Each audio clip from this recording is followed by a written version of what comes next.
당신은 매일 밤 잠들기 전 눈을 감으면 자신이 원하는 모습이 선명하게 보입니다. 탄탄한 몸, 성공한 사업, 존경받는 전문가. 그 이미지는 너무나 생생해서 마치 손만 뻗으면 닿을 것 같습니다. 그런데 이상합니다. 현실의 당신은 그저 침대 위에서 엄지손가락만 까딱거리고 있으니까요. 아침이 되면 그 모든 게 증발해 버립니다. 알람을 끄고 5분만 더 누워 있다가 스마트폰을 집어들고 어느새 1시간이 지나 있습니다. 오늘은 달라질 거라던 그 다짐은 어디로 갔을까요? 솔직히 말해보세요. 당신은 지난 1년 동안 새해 결심을 몇 번이나 다시 작성했습니까? 이번엔 정말 다를 거라고, 이번엔 진심이라고 스스로에게 약속한 게 도대체 몇 번입니까? 그리고 지금 이 순간 당신은 또다시 자기계발 영상을 보고 있습니다. 변하고 싶어서요. 성장하고 싶어서요. 그런데 영상이 끝나면 어떻게 됩니까? 알고 있잖아요. 감동은 오래가지 않습니다. 며칠 뒤면 당신은 또다시 침대에 파묻혀서 천장을 보며 한숨을 쉬고 있을 겁니다. 왜 이런 일이 반복될까요? 왜 당신의 야망은 항상 머릿속에만 머물러 있을까요? 지금부터 그 이유를 정확히 알려드리겠습니다. 그리고 더 중요한 건 이 악순환을 끊어낼 구체적인 방법까지 말씀드리겠습니다.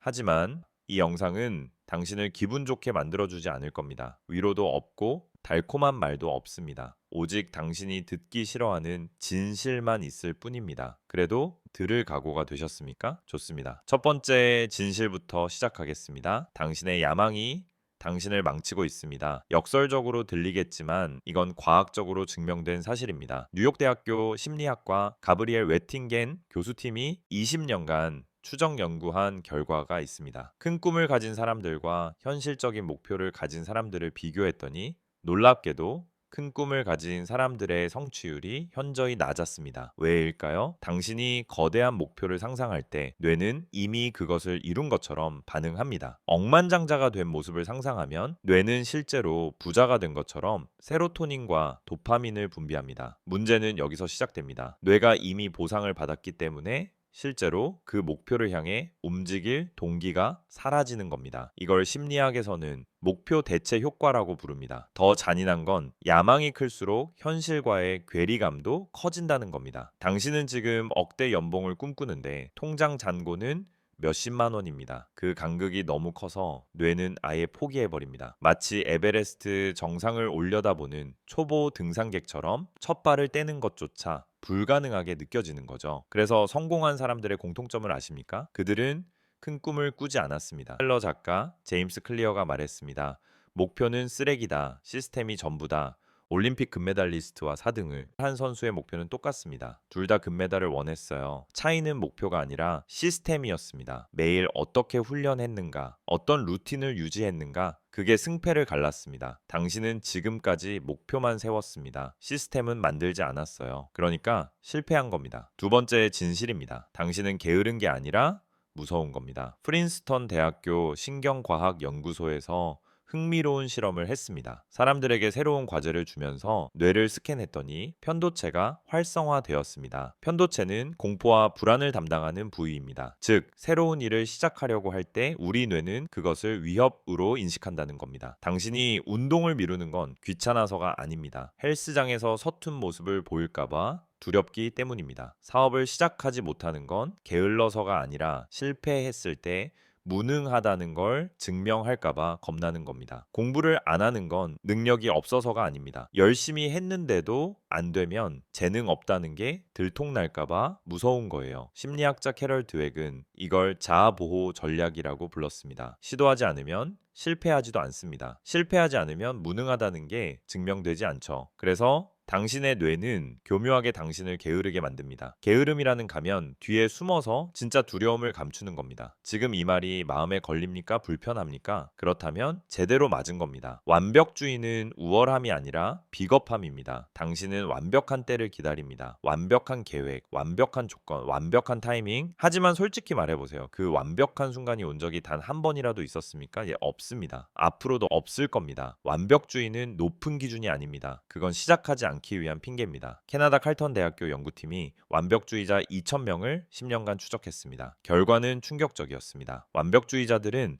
비완벽주의자들보다 목표 달성률이 43%나 낮았습니다. 왜냐하면 그들은 시작조차 하지 않았기 때문입니다. 완벽주의자들에게는 공통적인 사고방식이 있습니다. 전부 아니면 전무, 100점 아니면 0점, 중간은 없습니다. 그래서 하루 운동을 빠지면은 아예 포기해버립니다. 한 끼를 폭식하면 다이어트 자체를 때려치웁니다. 하나의 실수가 전체를 무너뜨리는 겁니다. 하지만 현실은 다릅니다. 성공은 완벽함의 축적이 아니라 불완전함의 누적입니다. 엉망인 첫 시도, 서툰 두 번째 도전, 조금 나아진 세 번째 실행. 그렇게 천천히 지저분하게 앞으로 나아가는 겁니다. 당신이 존경하는 그 성공한 사람들, 그들의 첫 작품을 본 적 있습니까? 형편없습니다. 스티브 잡스의 첫 컴퓨터는 나무 상자에 부품을 때려 박은 수준이었습니다. BTS의 데뷔 무대 영상을 찾아보세요. 지금과는 비교도 안 됩니다. 그들이 특별한 건 완벽하게 시작해서가 아니라 형편없어도 계속했기 때문입니다. 이제 구체적인 방법으로 들어가겠습니다. 어떻게 이 시스템을 깨부술 수 있을까요? 첫 번째 무기는 2분 규칙입니다. 심리학자 데이비드 번스가 개발한 이 기법은 단순하지만 강력합니다. 어떤 일이든 딱 2분만 하는 겁니다. 책 한 권 읽기가 아니라 책을 펴서 한 페이지만 읽기, 달리기 1시간이 아니라 운동복만 입기, 사업 계획서 작성이 아니라 문서 파일만 열기. 왜 이게 효과적일까요? IT 신경과학 연구소에서 밝혀낸 사실이 있습니다. 인간의 뇌는 시작한 일을 마무리하고 싶어 하는 강력한 욕구가 있습니다. 이걸 자이가르닉 효과라고 합니다. 일단 문을 열면 뇌는 그 문을 닫고 싶어 합니다. 책을 펼쳤으면 덮기 전에 뭔가 읽고 싶어 하고, 운동복을 입었으면 5분이라도 움직이고 싶어집니다. 핵심은 시작의 문턱을 최대한 낮추는 겁니다. 당신의 뇌가 이건 일도 아니야 라고 착각하게 만드세요. 그리고 일단 시작하면 뇌의 관성이 당신을 끌고 갑니다. 두 번째 무기는 환경 설계입니다. 당신은 의지력으로 변하려고 합니다. 하지만 의지력은 소모품입니다. 아침에는 강하지만 저녁이 되면 바닥납니다. 그래서 의지력에 의존하는 사람은 항상 실패합니다. 코넬 대학교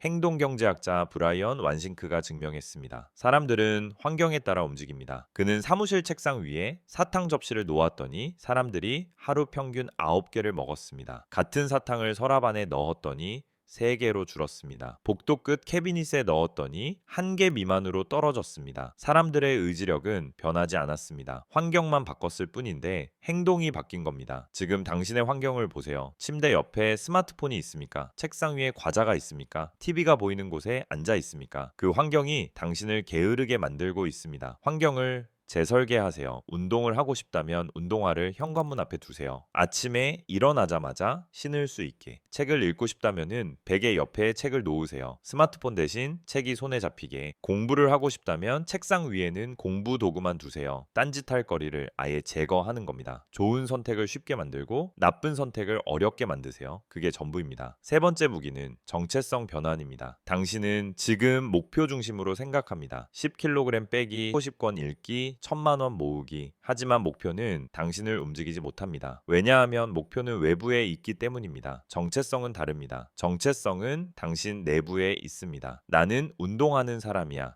나는 독서가야. 나는 절약하는 사람이야. 이렇게 스스로를 정의하면 행동은 자동으로 따라옵니다. 펜실베이니아 대학교 연구팀이 실험했습니다. 한 그룹에게는 건강해지세요 라고 말했고, 다른 그룹에게는 당신은 건강한 사람입니다 라고 말했습니다. 6개월 후 정체성을 부여받은 그룹의 운동 지속률이 3배나 높았습니다. 당신의 뇌는 일관성을 추구합니다. 당신이 스스로를 작가라고 정의하면 글을 쓰지 않는 게 이상하게 느껴집니다. 정체성과 행동 사이에 불일치가 생기면 뇌는 불편함을 느낍니다. 그래서 그 불편함을 해소하기 위해 행동을 바꾸게 됩니다. 지금 당장 스스로에게 물어보세요. 나는 누구인가? 목표를 이루려는 사람이 아니라 이미 그런 사람이라고 정의하세요. 부자가 되고 싶은 사람이 아니라 현명하게 돈을 관리하는 사람, 살 빼고 싶은 사람이 아니라 건강을 중시하는 사람, 성공하고 싶은 사람이 아니라 성장하는 사람. 정체성이 바뀌면 선택도 바뀝니다. 네 번째 무기는 실패 재정의입니다. 당신은 실패를 끝이라고 생각합니다. 하지만 실패는 데이터일 뿐입니다. 토마스 에디슨이 발명하기까지 1만 번 실패했습니다. 누군가 물었죠. 1만 번이나 실패해서 기분이 어떻습니까? 에디슨은 대답했습니다. 나는 실패하지 않았습니다. 나는 작동하지 않는 방법 1만 가지를 발견했을 뿐입니다. 이게 핵심입니다. 실패는 정보입니다. 이 방법은 안 된다는 정보. 그럼 다른 방법을 시도하면 됩니다. 성장 마인드셋의 핵심이 바로 이겁니다. 고정 마인드셋을 가진 사람은 실패를 무능함의 증거로 보지만 성장 마인드셋을 가진 사람은 실패를 학습의 기회로 봅니다. 같은 실패를 겪어도 해석이 다르면 결과가 완전히 달라집니다. 한 사람은 나는 안 돼 라고 포기하고 다른 사람은 이 방법은 안 되는구나 라고 배웁니다. 오늘부터 실패할 때마다 이렇게 질문하세요. 이 실패가 나에게 무엇을 가르쳐 주는가? 다음에는 무엇을 다르게 해야 하는가? 실패를 선생님으로 만드는 순간 모든 실패는 성공으로 가는 디딤돌이 됩니다. 5번째 무기는 즉각 보상 시스템입니다. 당신의 목표는 너무 멉니다. 6개월 후, 1년 후, 5년 후 그 먼 미래의 보상을 위해 지금 고통받으라고 하면 뇌는 거부합니다. 인간의 뇌는 즉각적인 만족을 추구하도록 설계되었습니다. 그래서 작은 보상을 만들어야 합니다. 운동을 30분 했다면 좋아하는 팟캐스트를 들으세요. 공부를 2시간 했다면 맛있는 간식을 드세요. 글을 500자 썼다면 좋아하는 음악을 들으세요. 중요한 건 행동 직후에 보상이 와야 한다는 겁니다. 매일 조금씩 앞으로 나아가고 있다는 느낌, 그게 당신을 계속 움직이게 만듭니다. 진척을 시각화하세요. 달력에 X표를 하세요. 플래너에 기록하세요. 당신의 뇌가 우리 잘하고 있어 라고 느끼게 만드는 겁니다. 6번째 무기는 사회적 압력입니다. 혼자서는 약합니다. 하지만 함께하면 강해집니다. 운동을 혼자 하는 사람보다 파트너와 함께하는 사람의 지속률이 95%나 높습니다. 왜냐하면 책임감이 생기기 때문입니다. 상대방과의 약속을 지키기 위해 자신과의 약속도 지키게 되는 겁니다. 책임 파트너를 만드세요. 매일 서로에게 보고하세요. 오늘 뭘 했는지, 내일 뭘 할 건지 돈을 걸 수도 있습니다. 목표를 달성하지 못하면 상대방에게 벌금을 주기로 약속하세요. 인간은 얻는 기쁨보다 잃는 고통을 더 크게 느낍니다. 그 심리를 이용하세요. 7번째 무기는 뇌 재프로그래밍입니다. 당신의 뇌는 패턴을 학습합니다. 침대에서 스마트폰 보는 걸 수천 번 반복했기 때문에 이제는 침대만 봐도 스마트폰에 손이 갑니다. 이게 신경회로입니다. 새로운 회로를 만들어야 합니다. 아침에 일어나면 물 한 잔 마시기, 물 마신 후 스트레칭 5분 하기, 스트레칭 후 하루 계획 적기. 이렇게 행동을 체인처럼 엮는 겁니다. 이걸 습관 스태킹이라고 부릅니다. 한 행동이 다음 행동의 트리거가 되게 만드세요. 그러면 생각할 필요가 없어집니다. 자동으로 흘러갑니다. 2개월만 버티세요. 그 이후로는 의지력이 필요 없습니다. 8번째 무기는 에너지 관리입니다. 관리해야 할 건 시간이 아니라 에너지입니다. 당신의 에너지가 가장 높은 시간이 언제입니까? 그 시간에 가장 중요한 일을 하세요. 대부분의 사람에게 그 시간은 아침입니다. 뇌가 가장 맑을 때 그 황금 시간을 SNS를 보는데 쓰지 마세요. 저녁에는 에너지가 떨어집니다. 그때는 중요한 결정을 하지 마세요. 단순 작업을 하세요. 이메일 답장이나 정리정돈 같은 것들 말이죠. 그리고 수면, 운동, 영양 이 3가지는 협상 불가입니다. 잠을 줄이면서 생산성을 높이겠다는 건 착각입니다. 9번째 무기는 생각 멈추기입니다. 당신은 너무 많이 생각합니다. 하지만 생각은 행동의 적입니다. 미 해군 특수부대 네이비실에는 5초 규칙이 있습니다. 뭔가를 해야겠다는 생각이 들면은 5초 안에 몸을 움직이세요. 그리고 일어나세요. 생각이 당신을 붙잡기 전에 도망치는 겁니다. 마지막 무기는 정직함입니다. 당신은 스스로에게 거짓말을 합니다. 내일 할게, 다음 주에 할게. 전부 변명입니다. 지금 인정하세요. 당신은 두렵습니다. 실패가 두렵고 고통이 두렵고 변화가 두렵습니다. 하지만 그 두려움을 인정하는 순간 두려움의 힘은 약해집니다. 완벽한 상태가 되기를 기다리지 마세요. 불완전한 지금 바로 시작하세요. 자, 이제 마지막입니다. 당신은 이 영상을 여기까지 봤습니다. 대단합니다. 정말로요. 대부분의 사람은 3분도 못 버티고 나갑니다. 당신은 끝까지 들었습니다. 하지만 솔직하게 말하겠습니다. 이 영상을 끝까지 본 것만으로는 아무것도 바뀌지 않습니다. 지금 기분이 좋을 겁니다. 뭔가 배운 것 같고 이제 달라질 것 같죠? 하지만 그건 착각입니다. 당신의 뇌가 또다시 당신을 속이고 있는 겁니다. 정보를 얻는 것만으로 성장한 것 같은 느낌을 주면서 실제 행동은 하지 않아도 되게 만드는 거예요. 자기계발 영상을 보는 사람 중 실제로 행동하는 비율은 단 3%입니다. 100명 중 97명은 영상을 끄고 5분 뒤면 원래대로 돌아갑니다. 당신은 그 97%가 될 건가요? 지금 이 순간부터 10분 안에 무엇을 하느냐가 대답입니다. 부탁 하나 하겠습니다. 이 영상에 좋아요 누르지 마세요. 댓글도 달지 마세요. 구독도 나중에 하세요. 그런 거 하나도 중요하지 않습니다. 지금 당장 이 영상을 끄세요. 그리고 당신이 가장 하기 싫어서 오래 미뤄왔던, 그래서 가장 두려운 그 일을 딱 5분만 하세요. 완벽하지 않아도 괜찮습니다. 형편없어도 괜찮습니다. 그냥 시작하세요. 운동화 끈을 묶으세요. 노트북을 여세요. 책을 펼치세요. 중요한 건 지금 이 순간 당신의 몸이 움직이는 겁니다. 1년 뒤 당신의 모습은 지금 이 순간 결정됩니다. 내일의 당신이 아니라 바로 지금 이 순간의 당신만이 미래를 바꿀 수 있습니다. 제가 할 수 있는 건 여기까지입니다. 나머지는 당신의 몫입니다. 영상을 끄세요. 그리고 움직이세요. 지금 당장